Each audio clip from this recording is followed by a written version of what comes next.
Hi there, podcast lover. If you have a dark sense of humor and like your true crime stories paired with a glass of wine, then you need to check out our true crime comedy podcast, Wine and Crime, hosted by two Minnesotan childhood besties, me, Amanda. And me, Lucy. Each week we dive into a bizarre true crime topic, pair that topic with a wine, and get into all the dirty details. Wine and Crime is dark, fun, feminist, and perfect for satisfying your morbid curiosities with a healthy dose of humor. Join us as we chug wine, chat true crime, and unleash our worst Minnesotan accents. Check us out at wineandcrimepodcast.com and listen now wherever you get your podcasts. Beautiful Anonymous changes each week. It defies genres and expectations. For example, our most recent episode, I talked to a woman who survived a murder attempt by her own son. But just the week before that, we just talked the whole time about Star Trek. We've had other recent episodes about sexting in languages that are not your first language, or what it's like to get weight loss surgery. It's unpredictable, it's real, it's honest, it's raw. Get Beautiful Anonymous wherever you listen to podcasts.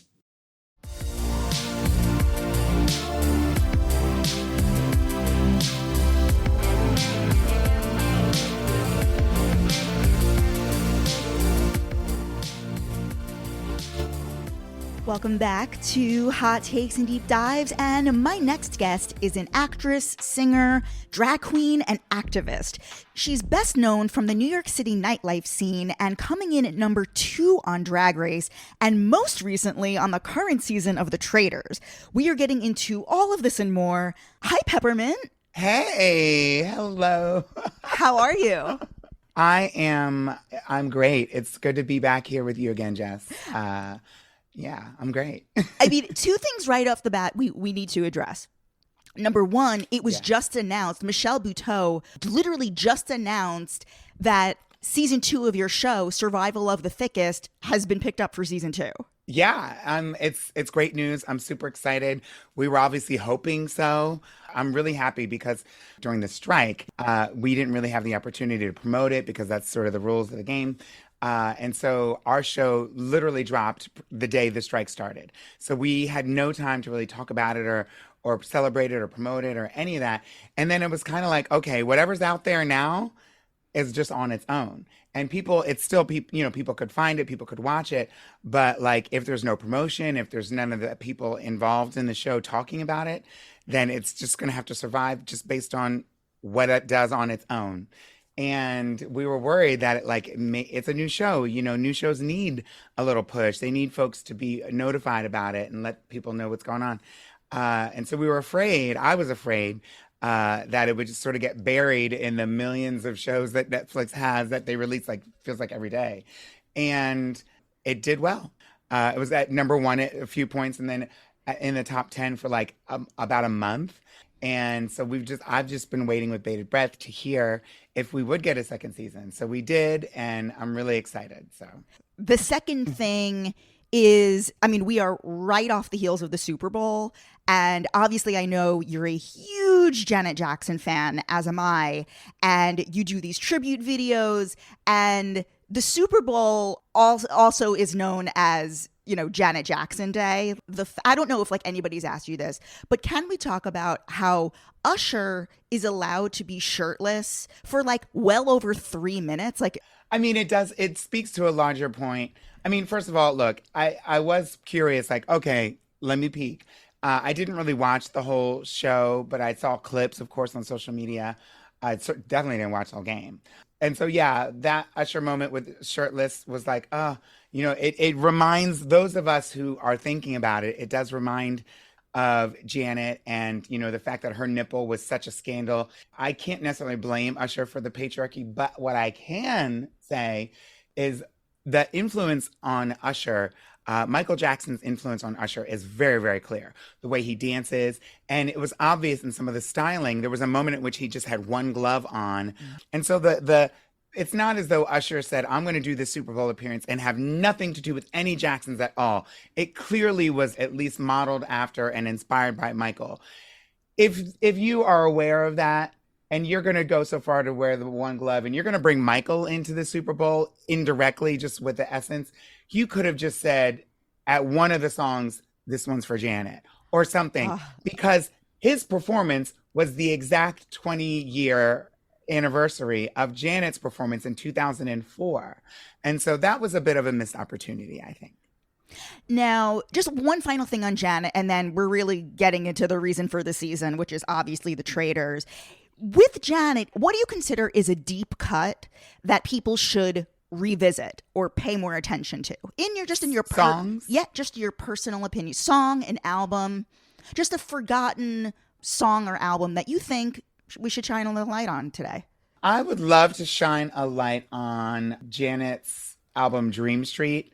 It feels to me, certainly maybe in conversation with the people who are big Janet fans, there's like the Janet we know today and then the Janet of the past. And the Janet of the past was kind of, there's segments between each of her parts of her career. You know, these big albums that were hit albums, had hit singles on them. They all performed really well. Dream Street was one of those albums that was like her just starting to become a young adult. You know, she was still a teenager when she did Dream Street. I think probably 16. But it's very, very different from the next album that would come out, Control, which is where she was saying, I'm not a little girl. I'm going to do what I want. I'm taking control of my own career. And so contrasting those two things, they feel like they're the same. To me, it feels like they're the same album. The Janet that was being controlled, and then she put out the next album, which was very similar, but not being controlled. And so I think people should go back and look at, you know, it's very 80s, the music. Very 80s. Very 80s. Yeah. So, you know, get ready for that. And then if that's not your taste, you know, people should check out the performance on SNL when Janet performed the song Throb with her dancers. It's a wonderful performance. It brings the song to life. It's a house track, a beautiful performance, and a really sexy, nasty song. And that's on her Janet album. But people should look at the video. You have to like scour the internet a bit to find it, because it's not, she hasn't posted the live performance. And neither has SNL, but you can find it if you search. Yeah, pour one out for Throb. Throb. I hosted a Halloween party in New Orleans a couple of years ago, and I put Throb on the playlist. And my friend was like, "What are you doing?" I'm like, "I know what I'm doing." Hello, people. What are you not doing? That's that. Let's talk about that. Now, I want you to know that you are in a safe space today, because Trishelle has been my personal nemesis for over 20 years for ruining the Real World franchise with her little Vegas comrades. I will say that I'm a big Real World fan.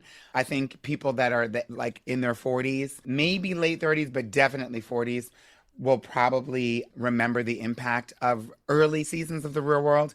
I remember going home from school and seeing this TV show that, unlike anything I'd ever seen before, were these people that were young, you know, having these deep conversations. And what stood out to me was that these people were so different in their backgrounds or where they came from. And they had an urge to sit down and bridge gaps. And we got to see them form really authentic relationships. You know, the things that they would do, the jobs that they had. One was a writer, one was a singer. You know, it was interesting to see what one would do with their music career.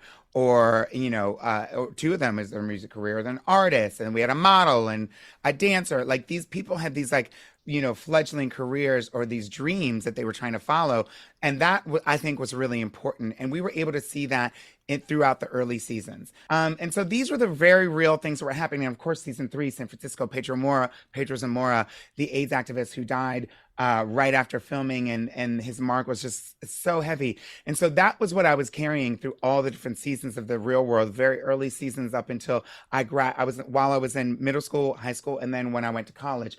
When I went to college, I didn't have cable, so I wasn't able to see the Real World Las Vegas. Wow. But I was, when I went back and tried to watch, for some reason, at a certain point, those tough conversations about race, about misogyny, about AIDS and HIV, they stopped. And it was all about, we're all in a hot tub and who has vodka. And at a certain point, they stopped, even as if they never even left the house. Like, before, you would show them going to their dance practice, going to figure out to try to go get a job in a certain field or whatever. Then at a certain point, it was just 7 people picked to live in a loft with a hot tub and 7 bottles of tequila. Go. And so it kind of cheapened the experience for me. And so certain individuals, I'm not I would expect certain people from seasons 1, 2, and 3 of The Real World to be able to continue to have really, really well developed, thought out, deep conversations on a lot of the issues that our country faces and still faces, that we're facing 30 years ago and are still facing. I wouldn't necessarily hold that standard to people who were in a certain hot tub. Completely. Yeah. Did you happen to watch Homecoming when they reunited Yes, New York? I watched all 3 of them. Amazing. And then they've only done 3, and then they skipped San Francisco and went to New Orleans. Yeah, I did. I certainly watched. Amazing, right? Amazing. I would like for them to do that again. I don't know if they will. I've got to call my friends over at Paramount and see, like, hey, are y'all working on it again? Because what we so desperately want is San Francisco Homecoming. Now, I know that when you got up for your exit speech, obviously this is way edited down. Like, from what I understand, like, you're allowed to just get up there and like say whatever words you want. Is there anything that you wish they had left in? Yes, I'm gonna say yes, and I would love to deliver those here, but I'm hopeful that there'll be another opportunity for me to do that. Well, you're about to film the reunion. Yeah, so hopefully that moment will come there. So, but yes, I really wanted to get up. One of the things I want to make clear, and I guess it doesn't necessarily come across now on the internet, now that we like see clips of, we have people's social media mixed with their tweets, mixed with clips of the show, mixed with the actual show, right? And so that kind of all blends together for a lot of people, understandably. But one of the things I wanted to do was be good representation for the LGBTQ community by playing the game. That's what I wanted to do. And then in some of my confessionals, I spoke when they asked me, what do you want to say? What is your message? What would you do with the money? I did talk about what I wanted to do, my connection to the queer community, and my experience as a trans woman. I was really careful, even though I was only there for a day. Eventually, I might have talked about it. But it was actually more than a day. But I was careful not to really make the conversation I wanted to stay focused on the game. And so that's what I tried my best to do. Stay focused on the game and get to know the people that I'm in the room with. And so I didn't want to bring any sort of, hot button issues or anything into the actual mansion while I'm talking. So I didn't have no one on that show had any conversations with me about my transness, about this or anything. It wasn't until I was in the confessionals and then obviously after the show on social media that I was able to talk about those things. But the only exception to that is when I got banished, when I was able to say what I needed to say. I held my tongue so many times while we were filming until that banishment, and I let it pour. And I spoke from the heart, and I spoke about wonderful things, and I spoke about the joys and sort of the pain that a lot of people experience who are part of the LGBTQ community. And that's what I left them with. And I think that what you're seeing is my sassy turn, and what you're witnessing is their reaction to what I said. Yeah. Not my sassy turn. People aren't going to cry because I'm like, oh, because I turned. It's because of what I said, which was cut out. I can't wait for your performance at the reunion, your upcoming performance at the reunion. But what you did say is that you were there because you're a fan. So we talked about The Real World. What are the other reality shows that you are a fan of? Like, are you a Housewives person? Are you a Survivor person? Like, what are you super into? My top favorite shows that I watch are Survivor, Real World, The Amazing Race. Note to self. Okay. You just thought of something? Yeah. Who did you have the most amount of interaction with that didn't air? I'd say Sandra and Pete, believe it or not. Sandra, Pete, and Sheree. Those were we were a really tight foursome at the the first few minutes of the game. Producers actually just did a great Variety article where they really talk about how the show is made and how they're filming the UK version simultaneously with the American version. And they said that they aim to shoot one episode per day. How much downtime did you have? I think that one episode a day is the average, but there's obviously moments that take longer. The first couple episodes took about a week and a half to film because there's the getting to know you. There's sort of registration sort of moment, happening. There's stuff that you have to do with production that it has nothing to do with actually being on the show, or it has nothing to do with what you see on the show. We had to like do a swim test, for instance, and A like swim test? go to a pool. Yeah, we had to go to a pool and like swim, and that was before we met each other, which meant one person at a time goes to the pool. So that took like more than a day. And so stuff like that, there's a lot of like, housekeeping stuff that they have to do. And then, there's like traveling to the different spots, in the TV show, it's like suddenly we're at Loch Ness. That was like an hour or so away. Like it was far. So, all that takes some time. So the first couple episodes, I'd say took a couple days to film. And the second episode also took about a day and a half to film.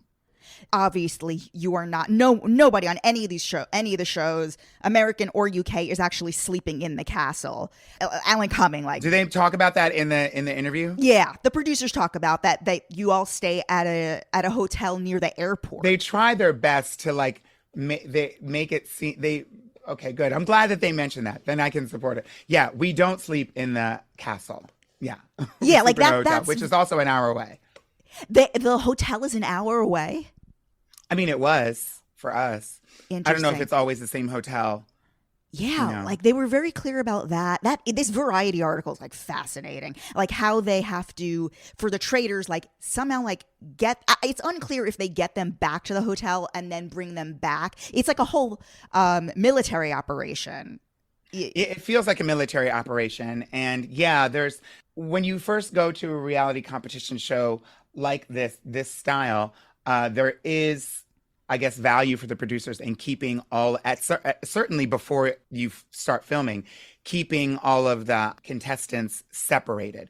And when I say that, I mean like, when you go to film, you don't literally leave your house, get on a plane, and then you're on camera. You're there for several days, checking into your hotel, getting your luggage worked out, getting, there's some setup and the sort of like orientation that has to happen that has nothing to do with actually being on camera. It's just like all the stuff the rules, learning that, all that stuff.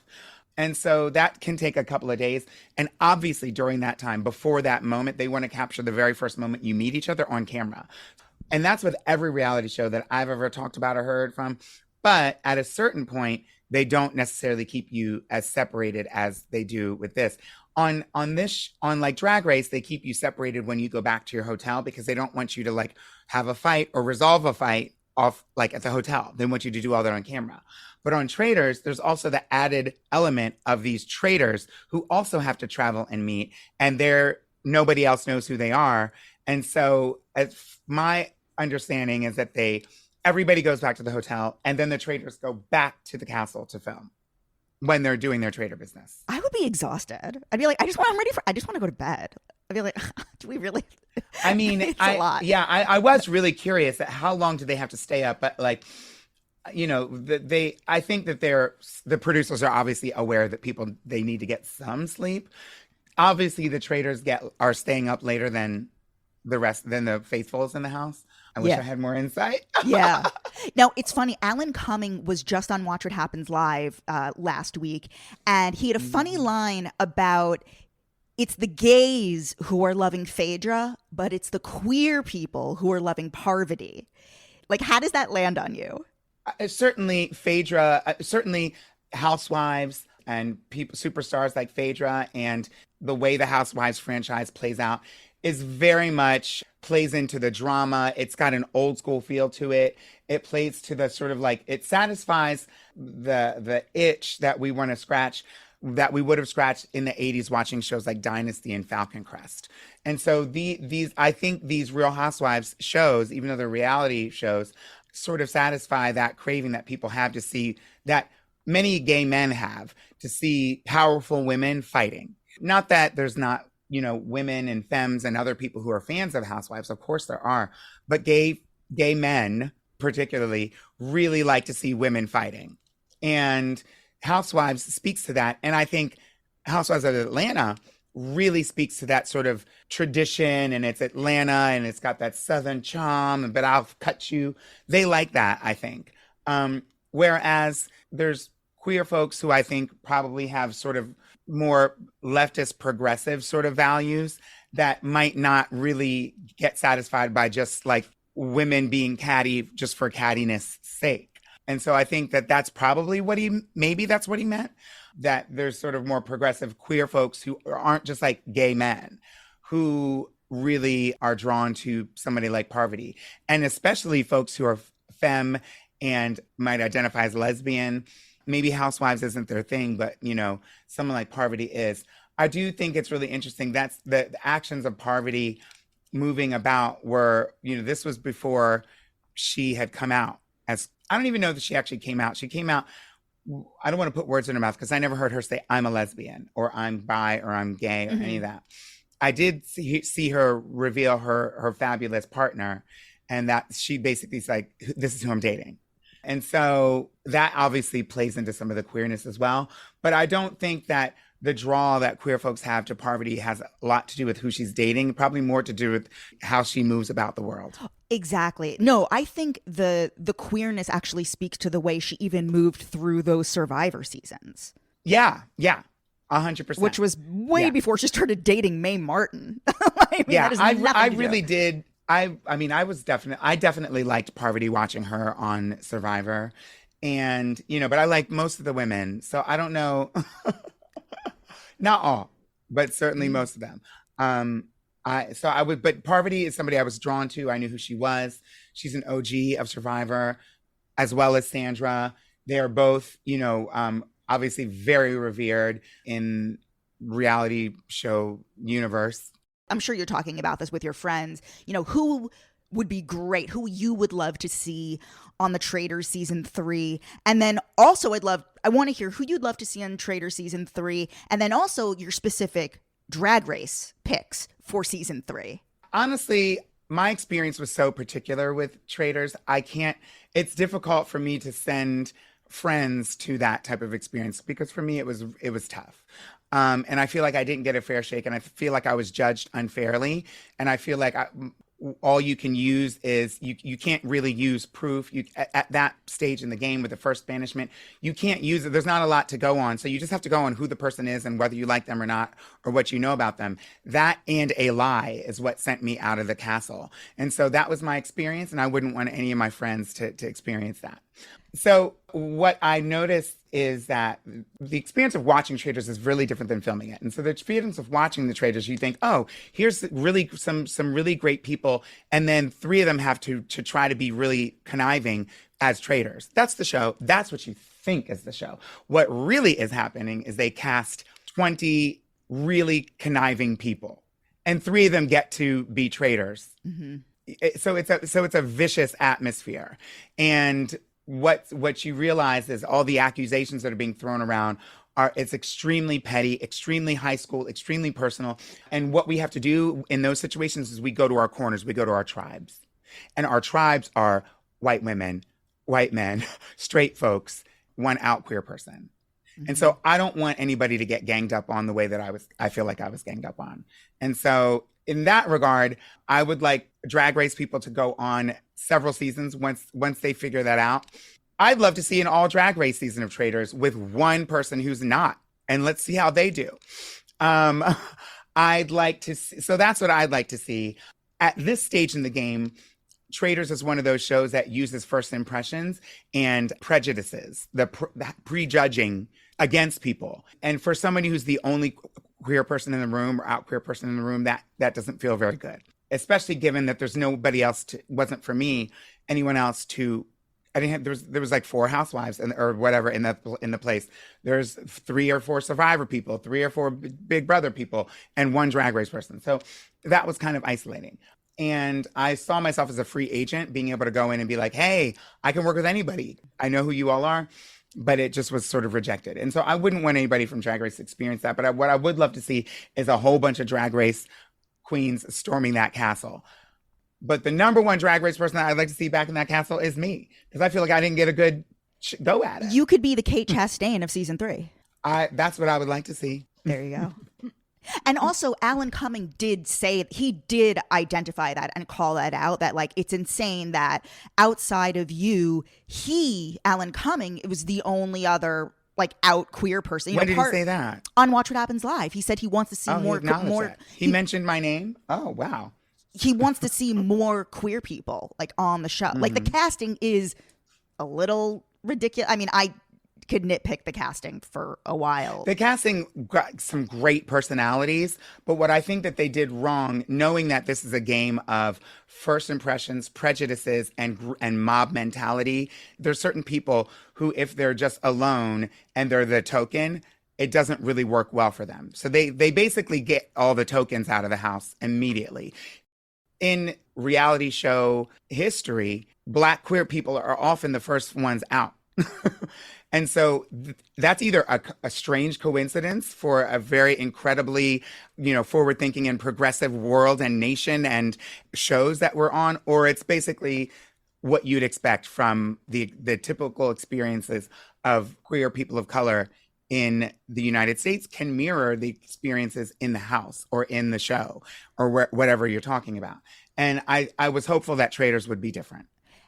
You should absolutely watch this episode of Watch What Happens Live with Alan Cumming. He absolutely mentions your name. He calls you out specifically as being the only openly queer person outside of him. I don't even think he says like outside of himself. He doesn't even like throw that into. He was just like, yeah, because he's not even a contestant. Yeah.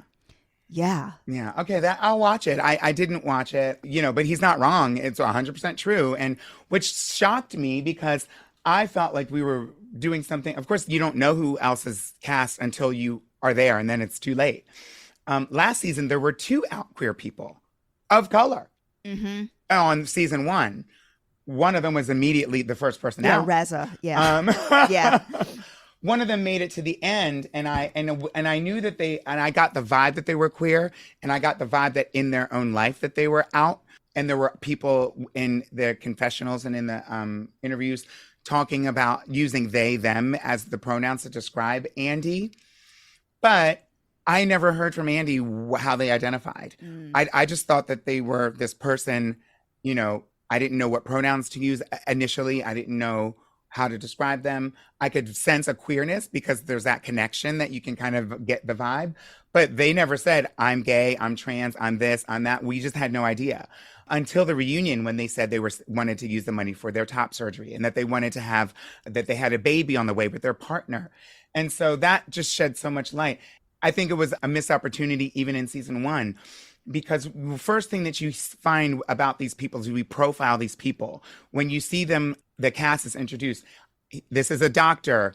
This is a college student. This is a mother of 2. And then when they ask them, what do you want to do with the money? The college students, I want to pay for my college and do this. They carry that as a part of their identity. So we get to hear, I got a family at home. I'm here to win money and take from my family. We always get that. So why is that cut out for the queer person? Did you watch the first season of the UK version? I watched every episode of every season of Traitors we have to talk about the UK version. That was unbelievable because it's all real, not real people. You're a real person too. It's all, non-reality people. And what I found so interesting about it, when I was watching it with friends, there's an older person on it who's like in her 70s, and they never mention on the show that she's an older lesbian whose like partner had passed on. And then it was only through like digging up like an article that they're like, oh, representation for like older queer people, queer adults. Yeah, but that's not representation. It's effectively closetedness, to be honest with you. And I can understand from, if I were making a show, I guess I would be faced with the question of like, especially in the edit, of what to cut out and what not to cut out. That's not that's not representation, Yeah. No, I completely agree with you. Like it was only until I like dug up an article on this. You have to find it. That's how I found information about Andy, the trans masked person from season 1. To have a trans masked person, we never get to see trans men on shows. We rarely get to see. I can't say never. There have been some historic moments, but they've been one at a time. And if anything, when we get one more, then we should at least be able to acknowledge it, right? And so it would have been great in season 1 if there'd been a little space made for that.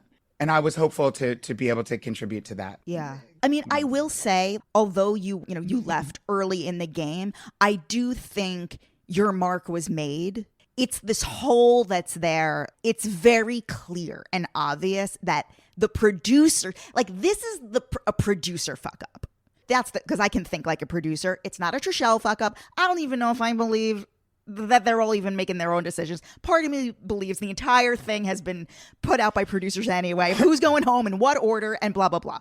But that's not for you to confirm or deny. This is my theories.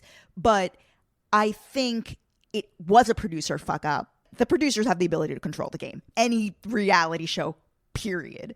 And so, yeah, I think you will absolutely have your moment on the reunion, that you will be remembered for this moment. Most people don't watch reunions, though. Unfortunately, I mean, no. Don't discount the Bravo people. Do not discount. Okay, I had to dig for the reunion of season 1. You know, I was like, oh, God, where is this reunion? So I had to dig for it. But no, I can appreciate that. Yeah, the Housewives fan. We are trained for that. Well, for the Housewives.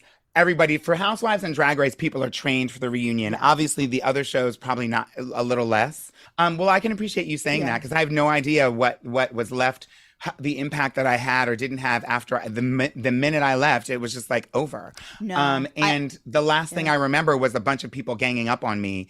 That was it. And so that's my that's what I'm left with. I'll say this. I'll leave you with this. Andy Cohen on his radio show is even hyping up the reunion. He's like, I'm getting ready to film the Traitors reunion. And he's like, I'm ready for people to like air their grievances and really say what they have to say. So when you've got Andy Cohen on the radio already hyping it up, like he's hyping up all of those Bravo people to like tune into the like, you don't have to worry about not enough eyeballs on the reunion. Well, you know, I hopefully it'll go lovely. I hope that there can be, you know, some reconciliation, but also some revelation. And I've got some revelations. So hopefully people will hopefully it'll resonate. There were certain things that were edited down maybe for time's sake that I wish had been left in. And one of them was something that I said, and then the other one was something that Trishelle said. I'm ready. I'm seated, as they say online. I'm seated. Okay, let's take a quick break, and then I want to get into more of your origin story, you moving to New York, the clubs you worked at, your club kid days, and of course, your drag race journey. So we'll be back with Peppermint right after this. Are you aware that Forbes is calling the new award-winning skincare brand Proven Skincare the Tesla of skincare, where beauty meets technology? Here's what. Proven Skincare creates personalized skincare based on over 47 factors about a person's skin, genetic background, lifestyle, and environment. All you do is go to their site, provenskincare.com, and take the free skin genome quiz. It asks you questions like, what are your main skin concerns? Dark circles, redness, dryness, how your skin tends to appear in photos, your genetic background, lifestyle, all to get a personalized skincare routine that is specifically suited for you, and it replaces a full shelf of products, including a personalized cleanser, day moisturizer with SPF, and personalized night cream. Just go to provenskincare.com to take the free skin genome quiz and use code HOTTAKES at checkout for $20 off your first order, plus free shipping. That's provenskincare.com, code HOTTAKES for $20 off your first order. So are you going to stay in New York for good? Well, I don't know if that's where I'll have my funeral. I beg your pardon. But I mean, look, New York is my number one love. I can't think of a city that I love more than New York. There's lots of places that I'd love to go and visit, but you would have to pry, in terms of like places to live, you would have to really pry New York City out of my hands. Can you remember the first image you had that you could kind of identify with? We had a lot of, growing up in the 80s, there was a lot of men who were breaking gender stereotypes. They were all viewed as like outrageous and things like that. Every heavy metal, every rock and roller had long hair. Everyone was wearing eyeliner and makeup and tight jeans, stuff that like by today's standards or by, it just was certainly not viewed as macho, but it kind of was in a weird way. Like they were. Well, I mean, think about like Steven Tyler and Mick Jagger. Yeah. People used to describe them as being like looking like women because Looking they were like so women. because they were so Yeah. attractive, and Yeah. they wore makeup. They wore eyeliner. That They was had a part full of, face of makeup. And so those were obviously a lot of the images that I saw. So the atmosphere was a little bit different for me, in terms of gender. It certainly opened up a sort of permission for me to imagine something different. Especially people like Prince, who like really leaned into that whole like gender and sexuality. Like nobody knew what was going on with Prince, but it was good. You're so right. But I think the first person who I was like, this person is unequivocally a homosexual was Richard Simmons. Oh my sure. God! Yes, of course. I was like, oh, come Yeah. on, Mary. Yeah. Yeah. What did you think New York City was going to be like before you even arrived here? One of my first times, I guess it wasn't my very first time, I thought of New York City as a dangerous place. And the reason why is because it was early 90s that was my first time here. And so it was a dangerous place. And my first time here was, I think, 96. And some of the first images that I had of New York City, except for like watching like Saturday Night Live or like looking at pictures of the Statue of Liberty, some of my earliest images of New York were the Spice Girls "To Become One" video. Oh my God. Which I'm in love with that video because it feels like a love letter to New York. And it's just like it's iconic and has all the and so I kind of had this like music video sense of New York. Like I didn't know what it was other than what was on TV and the movies and film. But then when I came here for the first time, I came with a girlfriend, Miss Nikea Raishika Thunder Pussy, and another drag queen. And That's an amazing name. That's her name. It's so crazy. I love it. You have to say the whole name. And we took the bus up and got in drag on the bus. And we had no money, so we just walked around the city for 14 hours. We walked around the city for 14 hours in our heels. And I swear to God, I had adventures. We were walking around down. It's so funny to come back to the city, like to finally move to the city. And then it's like I had all these experiences in different parts. And I guess when you first go to a place, you just go to destinations. And so you only know what that place is like. You don't know what it's like on the way there. So then years later, when I was like moving around the city and getting to know the city, I'd be like walking and I'd suddenly be like, oh my gosh, this is the place where we did. And so we were now when I realized down by Washington Square Park, probably some NYU professor, some folks were going into these buildings, which I know are like the offices and housing for some of the NYU faculty around Washington Square Park. And they invited us up. We were in drag. They're like, come up into this house. So we're like, okay. And we went up into the house and they were having a wine and cheese party. I swear it was like the Young Republicans club. I don't know what was going on. But it was like wine and cheese and it was so lame. But we went and I was like, and they were so ritzy. And I was like, oh my God, we look like a couple of, troglodytes out here in our like, there was a store that everybody used to shop at near Philly called Rave. I don't know if you ever heard of that. And we used to shop at Rave and you get your like $5 dress or whatever and looking cute and it was falling apart by the end of the night. And so in New York, there was Is it like Ricky's? It's like Ricky's, but Ricky's had like, Ricky's still around, but Ricky's had like mostly makeup and stuff. It was like Ricky's, but it was where you would the same person that shops at Ricky's shops at Rave. I feel ya. But you would go and get all of your clothing and underwear at Rave for $5, and then you would go get your makeup and hair at Ricky's. Anyway, so we were standing around these cheap clothes, and people, we were so out of place, but they loved us. And then we just walked around the city. We walked through Times Square, and there was all of these sex workers and entrepreneurs lined up along the wall to what I now know is Port Authority, just leaning on the wall like for sale. And I just remember thinking, I have to move here. And it was like, you don't know if you're gonna go out to the club. You don't know if you're gonna have sex or get killed or what, or both. And that was kind of the excitement in the 90s of New York Obsessed. City, for sure. So when did you start doing drag? Like, because you describe, I love this image of you, that you and your friend getting into drag on the bus on the way to the city. So like, when did you first start like experimenting with drag?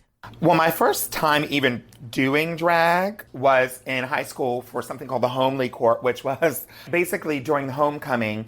They would have the homecoming court, like the homecoming. And as a joke, they had something called the Homely Court, which was everyone, mostly people, the cheerleaders and football players, cross-dressed. And I was a cheerleader. And so I was the captain of the cheerleading squad. And so I was like, oh, we get to cross-dress? And so that was like my first time really doing it. And it was around Halloween because it was homecoming, so it was in October. And I won the contest, and then I was hooked ever since. And so I did drag every Halloween, like throughout high school. And so, that was, I think we destroyed the pictures. But then, of course, I was hooked. I had already made a decision. I'm never wearing another costume of anything else in my life. It's drag. And I think at that point, it was just because I was like, I want to take every chance I can to be seen as a woman in sort of like femme attire and everything. That was in high school. And then came with my friend to New York. That was probably when I was like 18, getting ready for college. And then once I moved to New York, honey, might have been 2 weeks, not even a week was I in this city before I went to the club. And I had a job at the club as a drag entertainer. Which club? Within the first 2 weeks. At the Tunnel, which was on 27th Street and 12th Avenue. Now it's like some kind of, I don't even know what it is now, some kind of condo or something. I mean, they some must have kind turned of, it. yeah, they turned it into something that I was like, oh no, child. But I would go there every week, and it was before Instagram, it was before like, social media. And you would see, just like you get up, you wake up and you turn on your social media and you go to your friends' pages, you would have that same feeling waiting to see them at the club every week. If you wanted to know what was going on, you needed to be at the club. And if you weren't at the club, you were going to miss out on a whole bunch of everything. Obviously, you were going to have fun, you were going to dance, but that's where you would get to see all your friends. And throughout the week, all your friends that you didn't like have their numbers and call them every day. And so we have a lot of those people that we only see like, sort of as associates. So wait, if this was, so wait, what year was this? 96? 98. I moved here in 98. So in 98, we did not have, I mean, maybe you had a flip phone if you were lucky, but I'm not even sure. The only cameras we had were disposable cameras. No, but I mean even a phone. Like, were we walking around with cell phones in 98? No, my couple of girlfriends had cell phones. I had a pager. More people had pagers. I had a pager in 98. I had a pager all through the 90s. The bad kids in high school had beepers. Yeah, I totally had a beeper. Yeah, and we'd be texting codes or, codes to each other. We had a whole language. That 143, all of that. that. Yeah. 911, like all those things. Or like words like hello, like, 73770, whatever. In other words, the club or like Tunnel, that was your coffee shop in a way, because it's not like there was no other way to really, that was when you had to actually like see people in person to communicate. In person. Yep. You had to see them in person to communicate. You could call people on the phone. And there was, I think there was, in those days, there was definitely longer phone conversations that were happening. But, for the most part, you would go out and you would see everybody. And that was part of the splendor of the city, which, it also is interesting to look at it now, how things have changed, and maybe how they will stay changed in the future, who knows. But I definitely enjoyed that moment in time. And that's when I got to, meet people, meet celebrities, have experiences that you just had to remember. What was an experience you had at that time that was just absolutely wild, like from that club kid culture? I mean, there was all kinds of, I don't want to say names because there was people who, like, half the celebrities were blitzed out of their minds. One moment that I had that wasn't in the club, was I was walking down the street and I was in a rush. I was late for school. And so I was like not looking. I was like, everybody move. And I was walking briskly to the class. I'm late. And I saw this lady walking a dog. She had big curly hair. And I looked down. Her dog's so cute. And I commented on her dog. I was like, your dog's so cute. And she commented on my hair because I had my hair dyed some kind of color. And she's like, oh my God, I love your hair. That's great. And I was like, oh, no. We talked for a whole city block together while we walked to the other end. And I turned around and then I looked up. She's like, okay, bye. And I looked, it was Bernadette Peters, who's a big Broadway diva. Of course. Oh my and God. I was like, oh my God, okay. And so that's a very New York experience. But by the way, where did you wind up going to theater school? American Musical and Dramatic Academy. What was the drag performer's life pre-Drag Race? Because that's a real marker in time and when things became much more commercial. It's true. You know, there was definitely a sort of drag, what we used to call the drag chitlin circuit. It's probably not the most PC term these days, but that's what they used to call the touring route for a lot of black entertainers in the United States who weren't allowed to go into white clubs. And so we had our own drag circuit, and there's lots of queens that were touring nationally and even internationally all throughout the 90s.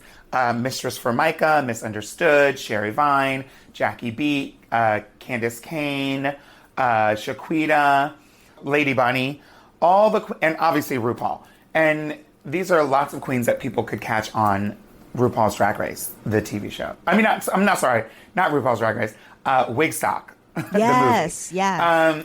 I got to meet all these queens and work with them in the clubs and everything.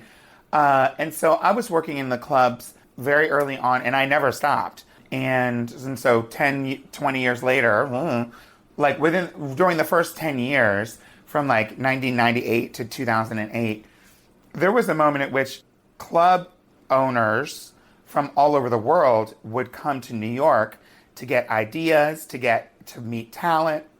And so it was very normal to be in a club at a show. Someone comes up and says, hey, I own this club in such and such a state or city. I'd love to bring you out. And that was how we would get booked. There wasn't really an agency, for a lot of the queens. And then it even got to be so easy that, if you could call a club yourself and say, hey, hi, I know you're in France, but I work in New York with Lady Bunny, and they'd be like, what? You're from New York City and you work with such and such? Oh, okay, great. When we book you? And it was like that easy. And then that started to dry up. Drag Race came on around 2008-9. And that was around that. My first time out of the country was like 2008. And I was traveling and, had a single out and I was living it up, honey. I was on top of the world as far as I was concerned. And the Logo channel had just come out. I had music videos playing on the Logo channel, so I was on national TV. I felt like it was everything. And then Drag Race started to get popular after like the second or third season. And at first I was like, why do I need to do Drag Race when the queens who do it just end up doing what I'm doing anyway, which is just... In your mind, you're like, I've already won Drag Race. Yeah. And then it started to dry up. And I was like, oh... And the Drag Race girls were getting all of the shows. Mm-hmm. And I was like, oh no. I talked about this with, are you familiar with Peaches Christ out in San Francisco? Of course I know Peaches. Yeah. So I did a whole episode with her. It was funny. Basically, we did an entire episode on Showgirls and like the mystique. Didn't she do a Showgirls? She produced Showgirls, the musical in San Francisco. Uh-huh. And she's basically like dedicated her entire career to putting on these showgirls extravaganzas, basically, in San Francisco. And at the very end of our conversation, I was like, so, like, what do you think of Drag Race? And she was basically, listen, she's from an older generation. And she's basically like, Arr. Well, it's more like, listen, it's not like she can go on Drag Race right now. She was basically saying that it's all going to change again. It's basically like Disneyland right now, and the cool shit that's going to come out hasn't yet even been invented. The next wave of queens, they're going to come out with something that we don't even have the language for yet, and the creativity is just going to completely boom again. She's right about that. I think she's definitely right about that. There was a moment in time where if you couldn't get into a club, you were not doing anything with drag. You weren't seeing it. You weren't doing it. Obviously, that's changed. And so I agree. I think that it all changes. And Drag Race was the one thing, really, that could make it so that we weren't just stuck in the gutters. You know, the funny thing is, a lot of people would agree that there's many talented drag entertainers. And drag is one of those things that a lot of people like to reduce and say, oh, it's just some man in a dress, that's it. But, you know, these are some really talented people, obviously not all men, who are artists and artistic and creative, and they're good with hair and makeup and musicians, and sometimes they're classically trained, and they're singers, and they're producing shows and performances, and the talents that they have kind of make them Renaissance people, I think, many drag entertainers. And so those skills I think deserve a stage that might be larger than just in the basement of the beer place. And so we're seeing just what happens when we make room for drag entertainers outside of the nightclub. And so I do think Drag Race played a big part in that. So I want to get into your specific Drag Race experience. So you're noted as being the first out trans contestant or cast member, but there have been transgender cast members before you, like Carmen Carrera, Sonique, Kenya Michaels, Gia Gunn, among many others who may not identify one way or another or just want to keep it private. Yeah. So for that reason, you get the notoriety as being the one. Well, I think everybody has a different pathway in relationships. Some people were on the show before they came out as trans, and some people came out before. I was already out, and like I said, in public as a trans woman, even on Trevor Noah, before ever doing Drag Race. And so I couldn't hide it. It wasn't something, you know, there were other girls, I've seen some other girls having interviews about how they were protective of the information until after the show. And that certainly was my approach too, but the producers knew about me. I mean, I had a certain level of success with what you're saying. And so I wasn't, you know, I think the thing about Drag Race is we see these queens and we don't know who any of them are. And then we find out who they are in the season. On my season, people already knew who I was. I'd been on, like you said, these TV shows. I'd traveled. I'd had appearances here and there. And certainly all the other queens knew who I was. And so, I mean, I'm 40-something. And I was 30, almost 40 when I went on the show. So I'm credited as being the first out trans contestant to be cast on the show, meaning I was out as trans when they made the decision to cast me. And so that's an important distinction, though, thank you, because there are girls that were on the show, appeared on the show before me, who are now have now come out as trans or medically transitioned. And so I don't want to take any of that away from them. They are, like Gia Gunn is amazing. I didn't even know she was trans on her season because she never spoke about it. It wasn't until she came back for All Stars, that she talked about it. And so the bottom line is the more trans representation on the show, the better. And then we won't have to parse how many, who was when, let's just open the gates on the show. I mean, I want to get into your audition process and all of that, but since we're on the topic, there was an article that came out. The headline was Drag Race Alumni Slam New Season for Erasing Trans Queens and Women. And RuPaul is asked, so how can a transgender woman be a drag queen? Ru responds, it's an interesting area. Peppermint didn't get breast implants until after she had left our show. She was identifying as a woman, but she hadn't really transitioned. Would we accept a contestant who had? It says he hesitates again. Probably not. You can identify as a woman and say you're transitioning, but it changes once you start changing your body. It takes on a different thing. It changes the whole concept of what we're doing. We've had some girls who have had some injections in the face and maybe a little bit in the butt here and there, but they haven't transitioned. I imagine that's difficult to hear from RuPaul, who obviously you've loved and admired probably your whole life. How does it feel to hear that? And also, Ru named you in this piece. Yeah, it didn't feel good. I certainly understood where Ru was coming from, and I could understand the context of what they were trying to say. But it certainly didn't feel good, especially since I didn't have the opportunity. I mean, that was kind of a very direct, it wasn't even just like a quick mention. It was like, let's talk about Peppermint, her body, what surgery she's had, what she didn't have in her body. And it was really like, I think it's inappropriate to really talk about people's surgeries, surgical status, especially if they're trans, if they haven't talked about it with you. And so to talk about it in an interview like The Guardian, that's not even like a little conversation off to the side. That's like an interview. And so it did feel like I was invoked in a way that, and talked about in a way that I was being used as an example, and I was unable to defend myself or speak for my own self, especially considering at the end of the day, I made it all the way through that season as a trans woman, and I made it to the top 2. And so I was a trans woman who did have surgery by that point, standing on the RuPaul's Drag Race finale stage. And so within that season, I actually had surgery. But I had already begun my medical transition in 2012. And so Ru was not there. None of them were in my underwear. They don't know what's going on with my body. And so to speak so absolute about my body, it didn't really feel good. It would have been great to have been able to have a conversation about that. Ru had, I think, apologized by that point for those comments. So there's a follow-up even on Ru's part to that interview. Look, first of all, trans entertainers have been around in the world of drag since drag existed. Everybody knows it. Nobody can deny it. And so I think that it just makes sense for them to be on Drag Race. And I think any show that's going to sit up and say, we're never having trans people on here, is not a show that's going to be around for very long.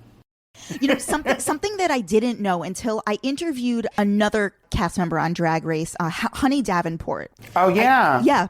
She was describing to me the concept of the drag houses. And I was like, oh, it's just like on Pose, like how it mimicked the ballroom houses. It does. Can you explain that and talk about that? Yeah, I mean, I grew up in my drag, just the school the drag school that I went to, we weren't in houses. We were very family oriented, but the ballroom scene has had a major impact on nightlife, especially in New York. It's connected to New York City nightlife and drag culture for sure. But when I was growing up, there weren't that many houses. The houses that were in the downtown clubs that I was working at, it was pretty much just like a couple of houses. There was Revlon, there was Aviance. Aviance was like the one that was the most prevalent in the nightclubs that I was seeing in terms of all of the children being in that club. And so I didn't really have a drag family. I didn't have a drag mother. I didn't have I had people that I called my sisters because we were obviously peers. And so that whole ballroom nightlife kind of house and family dynamic sort of skipped a generation, and I got skipped. But is that how it is now? It seems like nowadays the young... Oh, for sure. The young folks are actually looking for a mother, which back in my day, the mothers would choose their children. Oh, wow. And the kids are now like asking, will you be my mother? And it's kind of like, you can't just choose you can, but it's a little bit like pearl clutching, you know what I mean? So something that I wanted to talk about before was like, did they handpick you for Drag Race, or did you make the decision like, I'm actually going to audition at this thing to see if I can take my career to the next level? The first time Drag Race came, season 1, they asked me if I would be on the show. And I didn't get very far with them because the answer was hell no. And then years later, obviously, when the show became... Why? it was season 1, and no one knew what it was going to be. And I certainly didn't want to risk looking foolish or having a problem. I didn't know what it was going to be. I didn't know what logo was at the time when they were filming for the show. Or maybe I don't even think we knew what channel it was going to be on, though. The way it was described, it just seemed like too much of a risk to be the first people on it. Especially when, in that moment of time, I was already traveling. I was working. I didn't need to quit my jobs to go and film something for a couple of months. I was like, no, honey, I'm getting paid. I'm on top right now. You know, Yeah, so I've already fucking won Drag Race. Who are you? yeah, so I was like, no. And I didn't want to be like on some show that was like, okay, because clearly you're going to have to like do something and get messy. It's a reality show. You're going to have to like Jello mud wrestle. You know, I was like, I don't want to have to do any of that. And I also didn't want to be seen out of drag. That was my thing. I was never, nobody ever saw me out of drag. And so how do you come to audition? So I did audition eventually. Did they ask you to audition, or were you like, let me just go do this? Yeah, honey, years later, it was a whole different situation. The show was different. The people creating the show were different. And so it's not like they kept my number and were like, you want to come back anytime? No, they asked me to do it the first year. And when I said no, that was the end of my chance. And so then I had to audition again, just like everybody else, submit a tape and hope for the best. And so I auditioned 3 times, and I got on my 3rd time. I think Honey describes as like having like no prep time. Like it was very much like, okay, you're getting on a plane and like you're filming this in LA now. Yeah, I mean, there's very little prep time. Apparently, they give different queens different amounts of time. I was kind of right in the middle. They apparently, allegedly, I've heard some girls saying that they've had 2 months to prepare. I've heard as little as a week from other queens. I had a month, like just over a month. Okay. And so I was like, okay, I can do it. I still had a social life. I was still able to, I just had to schedule myself out and get things done. But I had enough time. And would you like to do All Stars? Like, is that something that, like, do you watch the show still? Do you watch All Stars? Like, how? Of course I do. I watch, and I definitely watch to support my friends. But yeah, I mean, I of course I would do All Stars. If they asked me to do it, I would totally do it for sure. Peppermint, thank you so much. This was great. My pleasure. Everyone, please follow me, Jess X NYC, on Instagram. Go over to the YouTube channel, Hot Takes and Deep Dives. Throw in my name. All of these interviews are available on YouTube to watch, and we will see you soon.